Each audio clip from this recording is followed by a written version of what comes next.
Have you ever lost something but you didn't even realize it was missing? And then later on, you find it when you least expect it? Well, that's exactly what happened to me last week, and I'm going to share that story with you here today. My name's Andrew, and this is bonus episode 50, amazing 50 episodes of the Culips English podcast. Thanks for joining me here to start off the week on the right foot with an English study session.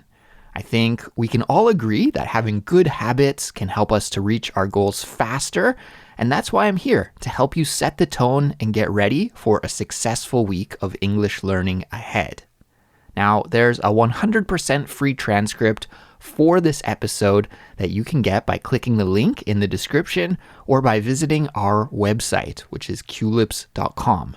You can get the transcript as a PDF file or as a clickable interactive transcript. So please check it out because it's an awesome learning tool.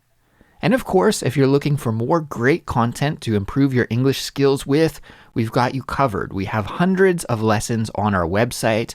Plus, if you're a Culips member, you can get the helpful study guides and transcripts for all of them, along with tons of other benefits as well. And I want to give a shout out to all of our members right now because we love our member community, and without them, we couldn't make Culips. Now, one of the great bonuses that Culips members get is an invitation to the monthly live streams that I host each month. And speaking of the live stream, we have our April edition coming up very, very soon. In fact, it's happening this week on Tuesday, April 25th at 8 p.m. Korean Standard Time. And if you're a Culips member, I would love for you to join me for the live stream. The topic for this month is talking about our English language highs and lows. So I want to talk about our successes and failures learning English, but I'm crossing my fingers we'll spend more time talking about our wins as opposed to our failures, but I'm hoping that we'll have a good discussion and share some funny and interesting stories with each other during the stream. So I'm very excited, and I hope to see a bunch of people from our member community there. Guys, to join, you just need to log into your Culips account and follow the link from the dashboard. And with that being said, I think it's time to get started with this episode. So let's dive in, and I'm going to tell you a wild story about finding a lost Culips episode deep in the dark corners of my hard drive last week. So let's get started with the story now. Here we go.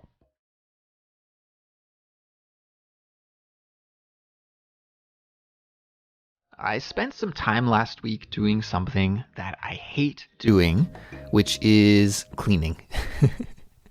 Actually, I don't mind cleaning in general, but I don't really like doing this type of cleaning, which is digital cleaning. So organizing the files on my hard drive. In fact, I'm actually usually pretty good about keeping all of my files and data well organized, especially files that are related to Culips.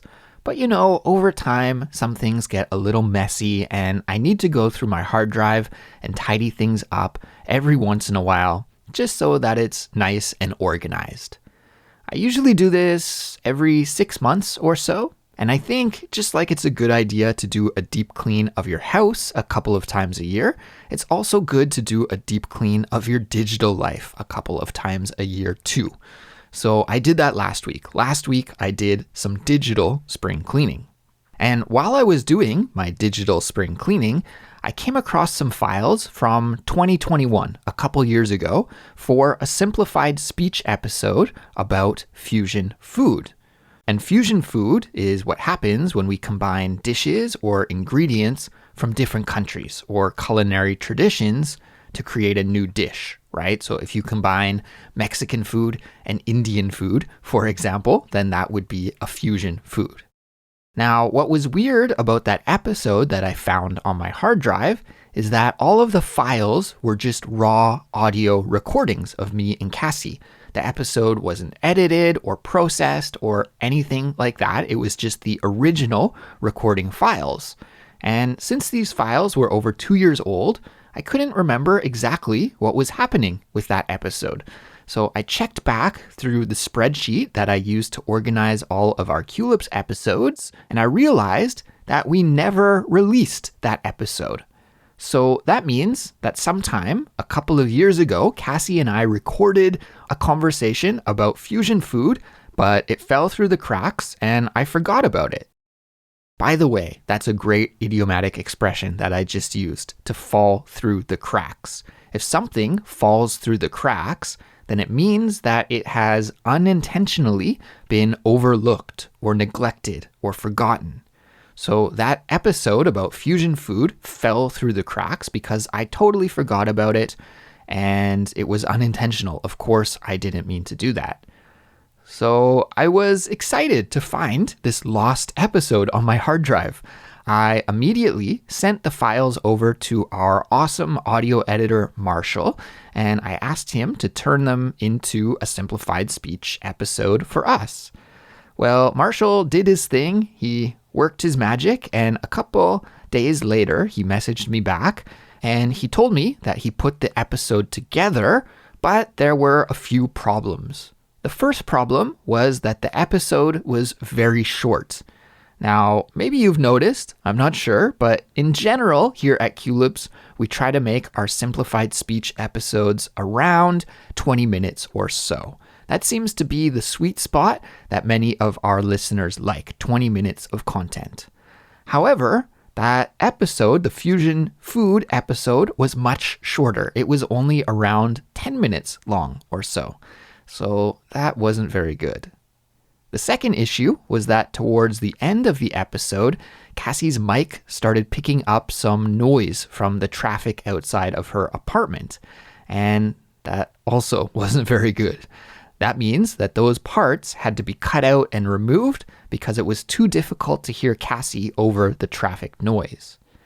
So for many reasons, really, it seemed like this fusion food episode was never going to see the light of day. And after listening to the episode, I actually agreed with Marshall that it wasn't really suitable for an official Culips release. But at the same time, that seemed like a shame because it's not like the episode was terrible or anything. It was just short and maybe not a full, complete episode. And that's when it hit me. I realized, I can just play that episode for you here in this bonus episode. It's perfect content for a bonus episode, I believe. So today, that's what I'm going to do. And I think you're all in for a special treat because I'm going to play that lost simplified speech episode from 2021 for you all right now. Like I mentioned before, the topic for this conversation is fusion food. So I'm going to play the episode for you now. And then after we listen to it, I'm going to break down and teach you about one of the must-know phrasal verbs that you'll hear me use during my conversation with Cassie. So let's do it. Without any further ado, here is the lost Culips episode about fusion food. Let's take a listen. Today, I'm joined by my co-host, Cassie. Hey there, Cassie. Hey, Andrew. What's up? I am a little bit hungry, Cassie. I got to say, Cassie, you and I had a little pre-chat about the topic for today, and it got me hungry. Yeah, me too. What are we talking about today, Cassie? Today we are talking about fusion food. All right, so I think we should start with a definition, Cassie. That's probably a good place to begin, right? So what is fusion food? Fusion is kind of like combining two or more things into one. So fusion food is combining two types or two different countries' foods into one totally new food. Exactly. So for example, if you took Chinese food and mixed it with Brazilian food, that would be fusion food, right? Yeah, Chinese-Brazilian fusion. Now, I'm curious, have you ever tried eating fusion food before? Oh, yeah, many times. But one of my favorite fusion foods I ate in Portland, Oregon at a Japanese Mexican fusion food truck. Wow, that's a mouthful. Yeah, that is a mouthful. Japanese Mexican fusion food truck. Now, I've been to Portland a couple of times myself, and I know that the food trucks there are really popular. Maybe we even visited the same place because when I was in Portland, I went to a kind of food truck food court, if you could call it that, an area where maybe 30 or 40 food trucks were parked, and you could walk through this area and choose what kind of food you wanted to eat because every truck had a different kind of food. I was going to say that Portland is just full of food trucks in many different areas and lots of fusion food. But the one I went to, they had a really interesting food on the menu. It was a sushi burrito. Sushi burrito. Oh, yeah, because it's Mexican and Japanese fusion, right? Yeah, so instead of the tortilla, it was the sheet of seaweed and rice. I think it's called nori. Maybe nori. Nori, maybe English pronunciation. And then instead of having, the salsa and tomatoes and meat, it had sashimi, like raw fish, and then avocado, some Asian cabbage, and really delicious Asian sauce flavors I'm not sure the names of. Okay, so to me, it sounds almost just like a big sushi roll. Like, what was the Mexican part of it other than the word burrito? A sushi roll, is like bite-sized and very thin, but what made it like a burrito was the size. It was really fat and thick like a burrito, but tasted like sushi. And when I first got it, I was a little nervous. Like, oh, this is way too big. It's going to just taste like a giant glob of raw fish in my mouth. But it was really refreshing. Okay, wow. It actually sounds pretty good to me. I love sushi. It's one of my favorite foods. I've never tried a sushi burrito, but if I ever have the opportunity, I think I would like to try it.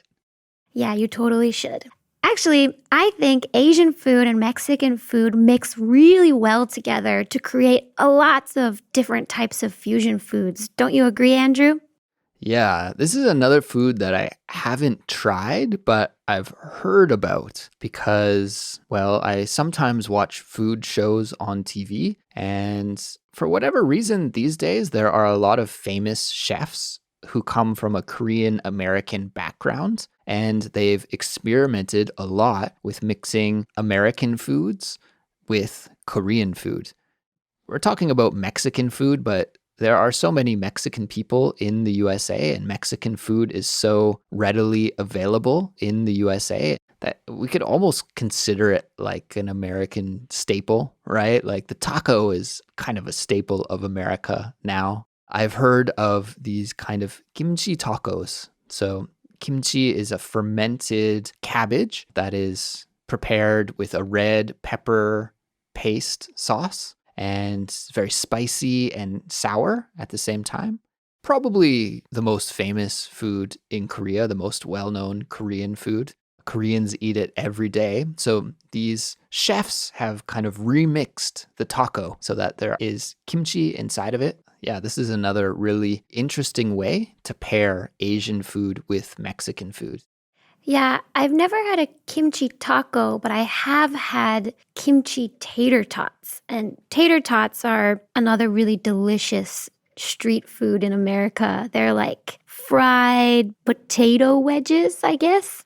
And on top, they had fried kimchi and then sriracha sauce, which is also really popular in the US these days. I think that comes from Vietnam, correct? Vietnam or Thailand, I can't exactly remember, but somewhere in Southeast Asia. And I'm sure either our Thai listeners or our Vietnamese listeners are screaming at us right now. It's our sauce. It's our sauce. Sorry, guys. Maybe you could send us a message to let us know if sriracha sauce comes from Vietnam or Thailand. Now that I've lived in Korea for several years, Cassie, I've noticed that my palate and the foods that I enjoy have started to change. And I've started to eat a lot more Korean food and crave Korean food, while at the same time, I'm less and less interested in Western food and the kinds of foods that I grew up with. And a great example of this is kimchi, in fact, because when I first came here, I didn't really like kimchi. I would eat it. I forced myself to eat it because, well, it was just the polite thing to do. It's a ubiquitous food here. It's everywhere. Many Korean people eat it every day. So there was no getting around it. I kind of had to eat it. And at first, I struggled. However, now, several years later, I love it and I crave it and I want to eat it all the time. And so because my palate has changed, I've thought about mixing kimchi with different foods and making my own kind of fusion foods. Like sometimes I think, this sandwich would taste better if there were kimchi on it. Or even to go back to our Mexican example, while we were just talking there, I thought about how delicious nachos with kimchi on top could possibly be. Ooh, those would be good.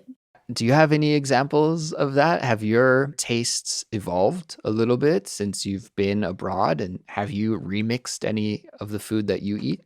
I can't think of it right now off the top of my head, but I do have a friend who was kind of the reverse. They came from America and they moved to Korea. And while they really like Korean food, they love ranch dressing. So every time they go to the US, they buy like bottles and bottles of ranch dressing and then bring it back over and put it on everything in Korea. What is ranch dressing for our listeners who don't know? It's just like a really creamy white salad dressing, but Americans put it on everything. I don't know, hamburgers, French fries, hot wings, whatever, you name it. They love it. Yeah, it's just a creamy dressing, right? And people use it to dip many different types of foods in to make them more creamy or more delicious, I guess. And it's a food that many people are addicted to, just like the friend you mentioned. Many people will put it on everything, right? You know what would be a great fusion food? Maybe like a ranch kimchi French fry. We may have to start our own restaurant here, Cassie. That's a good idea. So what did you think? Did you enjoy that conversation about fusion food? I hope you agree with me that it was better to include it here in this bonus episode than just throw it out altogether, right? I think so. Actually, listening to that episode made me feel pretty hungry. I think once we wrap things up here, I might go and try to find something to eat.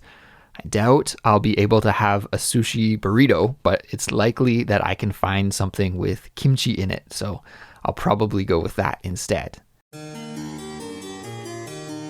And now it's time for this week's vocabulary lesson. Before I eat, I want to teach you about one of the phrasal verbs that I used in that fusion food conversation. And in my opinion, this is a really must-know phrasal verb. It's a common one that English speakers use every day, but it can be difficult because it means different things in different contexts. I think there are probably 4 or 5 different ways that English speakers use this phrasal verb, but today I'm just going to focus in on one, and especially the one that I used in the context of that fusion food conversation. So the phrasal verb I'm talking about is to get around, and it means to avoid or escape something. Okay, so it's to get around something. That's the construction that we use. And just so you know, this is a phrasal verb that must follow that pattern. We have to say it like to get around something. We can't say to get something around. It always must be to get around something. So actually, in that fusion food conversation, I used this phrasal verb in the negative form when I was talking about being unable to avoid eating kimchi in Korea. So, as many people know, kimchi is a staple of the Korean diet.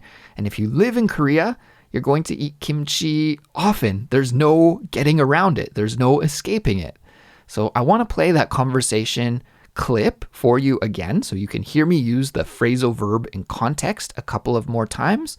So, let's do that now. I'm going to rewind, go back, and play it for you again. Here we go. When I first came here, I didn't really like kimchi. I would eat it. I forced myself to eat it because, well, it was just the polite thing to do. It's a ubiquitous food here. It's everywhere. Many Korean people eat it every day. So there was no getting around it. I kind of had to eat it. Many Korean people eat it every day. So there was no getting around it. I kind of had to eat it. So in that clip, you heard me say there was no getting around it when I was talking about eating kimchi while living in Korea, just because kimchi is such a common food here. So in other words, that just means that I can't avoid eating kimchi while I live in Korea because it's so prevalent in Korean cuisine.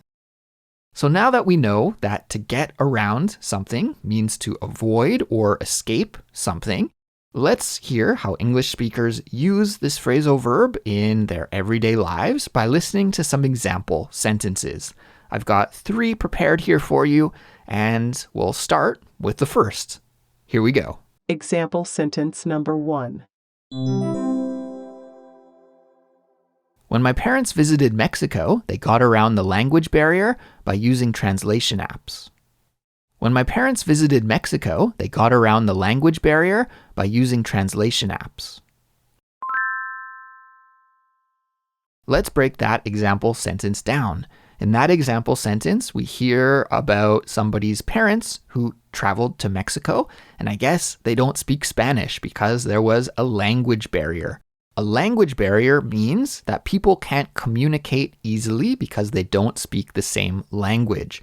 So this speaker's parents probably, let's say they were English speakers, and of course Spanish is spoken in Mexico, so there was a language barrier, but the parents got around that language barrier. They avoided it, they escaped it. How? By using translation apps on their phone. Example sentence number 2. Despite her best effort, she was never able to get around her fear of public speaking. Despite her best effort, she was never able to get around her fear of public speaking. Let's break this example sentence down. In this example sentence, we hear that the speaker, unfortunately, was never able to get around her fear of public speaking. She was never able to move past it, to avoid it, to escape it. It was one of those fears that stuck with her entire life. Even though she tried to overcome that fear, she was never able to do so. She was never able to get around that fear of public speaking, unfortunately. Example sentence number 3. He managed to get around the problem with a software update. He managed to get around the problem with a software update. Let's break this final example sentence down. In this sentence, the speaker avoided a problem, escaped a problem. How? Just by downloading a software update. So we could imagine maybe that he had a problem with his computer or his smartphone, and he fixed that problem, escaped the problem, avoided the problem by simply updating his software. And hey, it's true. Sometimes if we update our software, our computers or our phones or our tablets work better. Sometimes they don't. Sometimes things break. But sometimes problems are solved with a software update. So that brings us to the end of another bonus episode, a milestone episode really, because this was number 50. If you've been here with me for all 50 episodes, then I want to give you a big digital high five. Yeah, because that's amazing. And even if you haven't been here for all 50 bonus episodes, I do want to congratulate you on making it all the way to the end of this episode because you put in some time and effort here today to improve your English. You're doing the right thing and taking the right steps towards reaching your fluency goals. And I have a deep respect for people like yourself who are putting in the work to make their life better. So awesome job, and don't stop now. Carry this good energy and this momentum forward, and let's have a productive and successful week of English learning all week long. Culips members, don't forget about our live stream on Tuesday evening at 8 p.m. Korean time.